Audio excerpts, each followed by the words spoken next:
If you've been following this podcast or potentially you've Googled who Susan Garrett is, you may know that I got my reputation as a professional dog trainer primarily from excelling in the sport of dog agility, where I've won multiple world championships, many U.S. national and Canadian national championships, and have been loving teaching and competing in the sport of dog agility for more than 30 years. When you think of dog agility, what do you think of? Possibly you think of a dog darting in a weave poles or jumping up and over an A-frame or speeding over a jump or through a tunnel or turning tight. It's exciting. It's amazing. But yet, what happens when you sign up for a local agility class? A lot of times they tell you, okay, put your dog on leash, put a meatball in front of their head, and let's get them up and over all this equipment. Or worse yet, they'll put them on 2 leashes and kind of drag them across and say, hey, they'll learn to like it. Oh, nay. Mistake number 1. We need to get things understood between us in a way that creates a smoothness to the movement, to the relationship, to the dog understanding what you want and what you are seeing in your dog. You get that by focusing first on the foundation. Mistake number 2, people focus on the sexy. And the sexy of agility are the items I mentioned right off the top. The obstacles, the weave poles, the dog walk, the A-frame, the tunnels, the jumps. Ooh la la, I can't wait to get my dogs doing those things. We gotta get the fundamentals, guys. The sexy things don't matter. The number 3 mistake that people make, and this is true in every walk of life, no matter what people are doing to train their dog, they do not receive the feedback the dog is giving them. You should be learning from your dog. Your dog is going to communicate so clearly how well you're doing with your training. 15 ways your dog is going to give you feedback. Number 1, a dog that sniffs in between obstacles is giving you feedback. They may be saying, I'm stressed. They may be saying, I'm confused. They may be saying, I'm overwhelmed. Or they may be saying, you have skipped a couple of those 25 steps on the way to teaching this, and I'm just not having fun. Feedback number 2, the dog just leaves work. Checking out, tapping out, yeah, I'm done. You can do the rest of this yourself. I'm leaving. Same thing. Overwhelmed. I don't see value in what you're doing. You haven't built it in a way that gives me clear signals why this is fun for me. Maybe you've been doing it with a lure and now you're trying to do it without the lure. No, tapping out. Let's see over here. That's where I'll be. That's where I'll be when you're done.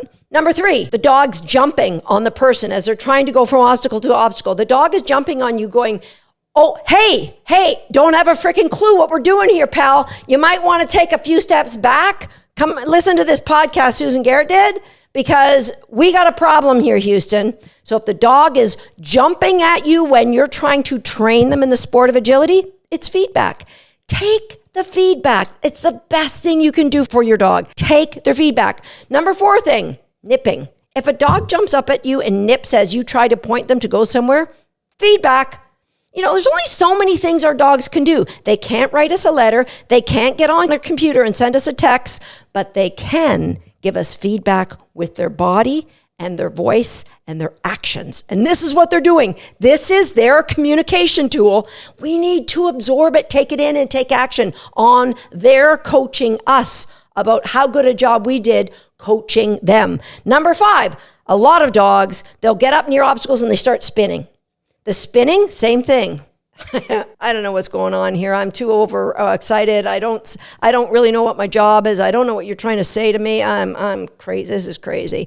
Number 6, dogs that just start grabbing off course obstacles. Your communication is not very clear, so I'm just going to go off and do this tunnel. I'm going to go off and do the A-frame. I hope this makes you happy, because I know, I'm trying to make you happy. How about this? How about that? How about this? Or they might just get the Zoomies and they just tuck their tail and they start doing laps around the training ring, or if you've got them at the trial environment, they're doing the Zoomies. They're just like, checking out, don't know what you want, going. And you can say, oh, Susan, no, you don't understand. My dog knows. No, your dog's giving the feedback. I know if it was my dog, I'd be listening to that feedback. You need to listen to your dog's feedback. Some dogs might give you the feedback of just, yeah, there's a judge. I think I'm going to go visit the judge. Oh, look, there's somebody over at the table. They might have treats. Or look at this lady setting bars in this chair. I'm going to go visit her. Visiting other people, feedback. That's how they can communicate, feedback. Some dogs might just be doing agility and then they just stop. Yeah, we're done. Just stopping. Some might every once in a while stop and have a scratch. Now, if you've listened to podcast number 112, you know that signs of stress or trigger stacking, you might see some scratching. Some dogs might do things that they shouldn't be doing on obstacles, like they might run up to the top of an A-frame and sightsee. Or other dogs might go into a tunnel and start rolling or just not come out. They'll stop and go, yeah, you better come back in here because I think it's better in here. Come on, you come in here. Yeah, it's just feedback. Just don't take it personally. It's just feedback. Some dogs may eat grass, or if you're training in an area where there's cow poop or horse poop or sheep poop, sheep poop. Dogs training in agility, they're saying, yeah, you know what, your training's not so good, but this sheep poop, yeah, it's pretty darn good, right? It's feedback. Don't take it personally. Don't get mad at the dog because you don't like what they're communicating to you. Don't get mad at them. They're giving you feedback on your training. Now, some dogs may give you really overt feedback, and they might go around obstacles. Yeah, don't like doing meat pulls. I'm doing, no. And that feedback might be, I'm a little bit sore. Don't feel like doing that. Or they go around the seesaw, or they jump off part way. That's the feedback. Not comfortable, not happy. I'm either in pain, or I'm stressed, or I'm worried, or I'm a little bit worried about doing this. And the final way a dog will give you feedback is they just stop and have a big old poop, right? Yeah, that's clear. That's pretty clear. Now, you could say, it's clear that I didn't exercise, but there's a lot of dogs that the stress of agility will cause them to defecate in the ring. And you may think, didn't I walk you? Now, sometimes it happens when dogs are new and they're a little bit excited. But the truth is, all of this could be avoided. Listen to the feedback your dog is giving you and believe the dog. Don't try to correct them when they leave. Don't say, I know you're wrong. Say, that's not what I expected. So how can I be better? What can I do different?